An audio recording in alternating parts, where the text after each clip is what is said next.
Hello and welcome.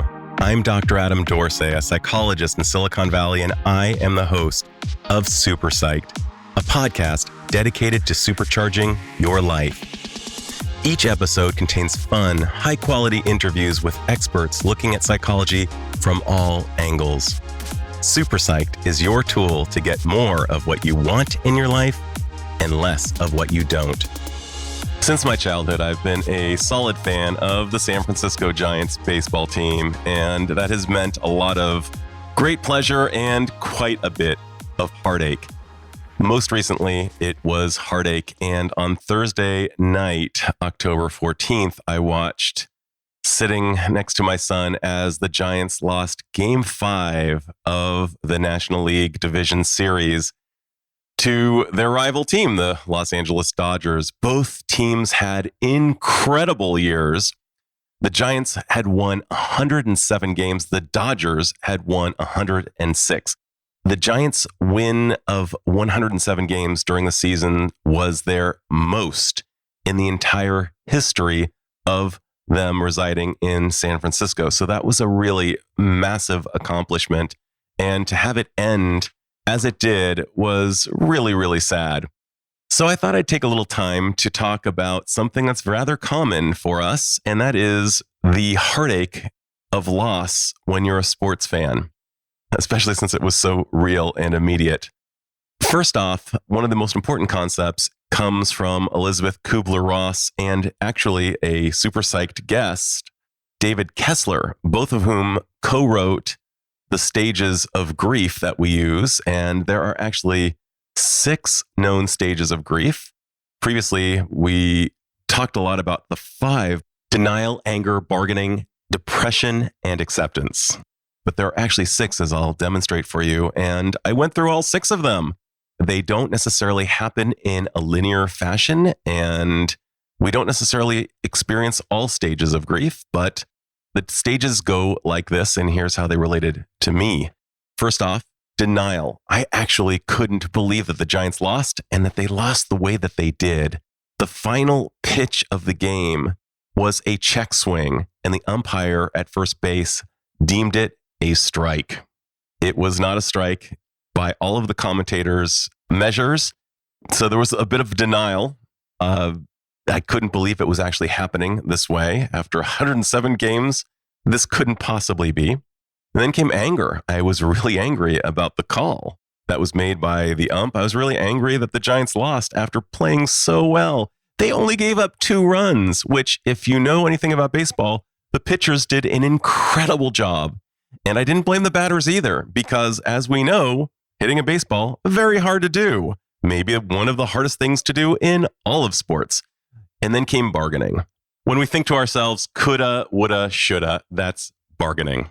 Almost like bargaining for a different outcome through some different intervention. So of course I imagined, what if they had taken this pitcher out or put this player in? A whole host of things. I went through all of that. So a lot of bargaining went on, including, some of us may even engage, and I'll talk about this later, in some superstitious bargaining. What if I'd worn a different outfit? Or what if I had crossed my legs in a different way? Or what if I'd put on my rally cap? Okay, we'll talk about that a little bit more later. Spoiler alert. Then comes depression. And that is that sad feeling, of course, of loss that's often marked by hopelessness, kind of a sense of emptiness, discouragement. And ultimately comes acceptance. On some level, I have accepted the fact that the umpire did what the umpire did. The Giants played incredibly well, and in spite of everything that they did, they couldn't pull it out. And you'll hear a little bit more about my acceptance throughout this episode, because various things that I'll touch on, including the idea of winning the World Series not being the only thing, is a part of my own acceptance process. Here is the 6th stage of grief that David Kessler identified in my podcast interview with him, episode number 26, and that was finding meaning after the loss. I think this is huge. And part of the way that I'm finding meaning after the loss is by creating this episode and talking about loss in general after a sporting event. So that brings us to a few other ideas that we can learn from that I believe are really relevant to our lives and pertain to the most recent loss of the San Francisco Giants. Such a heartbreaker. First off, I want to talk about an aspect of our memory, and that is primacy and recency. Primacy is that first taste, our first impression of a thing. Oftentimes, when we're watching a movie, within the first 30 seconds, we determine whether or not we are going to be interested in this movie or not. And first impressions, you know that expression, you only have one opportunity to make a first impression. And that is because our first impressions really matter. Oftentimes, when you hear people describing someone, they'll tell you about their first impression of the individual. Sometimes they are accurate and sometimes they're not, but regardless, they are relevant. And we tend to remember our first impressions. And everything in between, of course, it's relevant and important, but we tend to be more likely to forget the stuff that transpires in between and remember the last taste of a thing. So the conclusion of a film, the way we conclude when we are speaking or closing an argument or a speech, these things really matter because of recency. Recency is our most recent experience of a thing. Recency is the thing that we remember the most of on average. And what saddens me is the possibility that many of the players and many of the fans may be influenced by that portion of our memory, and that is the recency effect. Only remembering the last game and maybe even the last out of the last game as the entirety of the 2021 season, which was 107 victories during the regular season and 109 victories total. So literally 109 days of good wins may be forgotten because of the way we remember the season to have been. And I would hate for recency to spoil a perfectly incredible, in fact, record-breaking season. They won more games this season than they won in the seasons when they won the World Series in 2010, 2012, and 2014. Then comes the concept of the negativity bias. The negativity bias is something we've all felt, and that is that bad can weigh more than good. So, in other words, we tend to remember the bad stuff at a greater frequency with greater weight than the good stuff. In fact, here's an example from our relationships.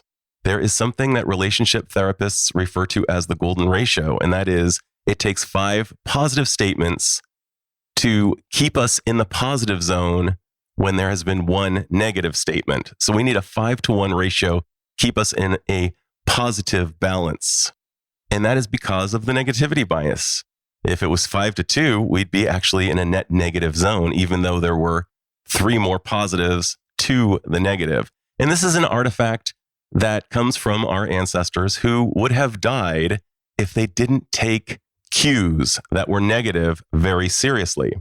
For example, let's say we were cave people and we saw a saber-toothed tiger and we thought, what a cute animal, let's pet it.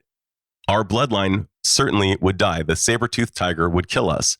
Let's say a warring tribe was coming and invading our land. And we thought, hey, here come some more people, let's party. And they killed us. Again, our bloodline would die. So we have survived in part because we take cues from the outside very seriously. And as a result, these days, when a lot of things can't kill us or a lot of things can't actually even harm us, we tend to view the negative as weighing more than the positive. And that comes from the negativity bias, which also relates to our love of sports. We will tend to remember this loss far more substantially than we would a win. The loss weighs so much more than the win. And then comes all or nothing thinking. If we didn't win the World Series, in fact, if we even made the World Series and didn't win the World Series, we still would say, wow, that was just kind of a waste of a season. We would almost forget that season. And that is really sad. If you think about it, just making the World Series means that you're the second best team in all of baseball. Just think about, again, this is a very strong San Francisco bias.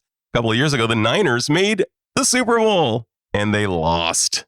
And do we really remember that Super Bowl? Not so much. Not really.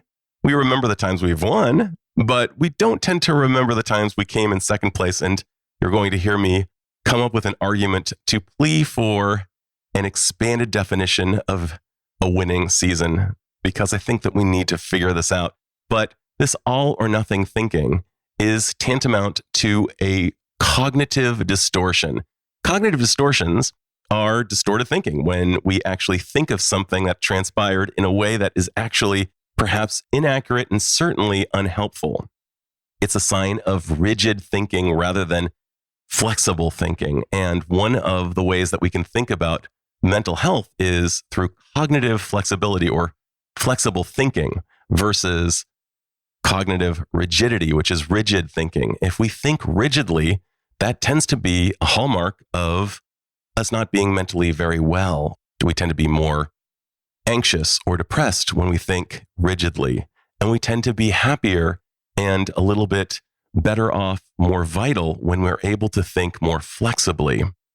Flexibility really reflects in a host of areas, but a lot of us believe that if we think rigidly, we will actually perform better. And there is a lot of scientific evidence to really corroborate the opposite being the case. Spectator sports gives us so many great things. It gives us a sense of community with fellow fans. It gives us role models who somehow pull it out at the last minute. Virtually every paper that I procrastinated on in college somehow evoked Joe Montana just pulling out a win at the end of the fourth quarter. So, I always said that Joe Montana was with me for every paper I procrastinated on.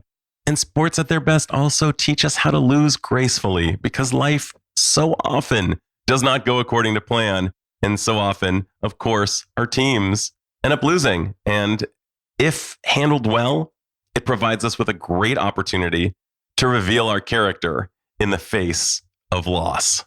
So that being said, I am wishing that we could increase the lexicon in sports to somehow accommodate winners. I would love it if there was some way that we could actually give airtime to other victories, just making the playoffs, having a player who made the All-Star team, or having a player who played way better than he or she did last year. I think that when we engage in this rigid thinking, we increase the sadness, the depression, and the anxiety of both the players and the viewers. And while the idea winning isn't everything, it's the only thing, may have come from a good place, I believe it causes more harm than it does good. And it really reinforces that cognitive distortion of all or nothing thinking. And if we could figure this out, and I have no solution immediately for this, but I'm putting out the question, how might we be able to increase the pie? How could we allow for the San Francisco Giants, who played an incredible season, to reflect upon 2021 as a winning season? Because it really was. It really was. So that would be something I would want to bring into our awareness as a thing.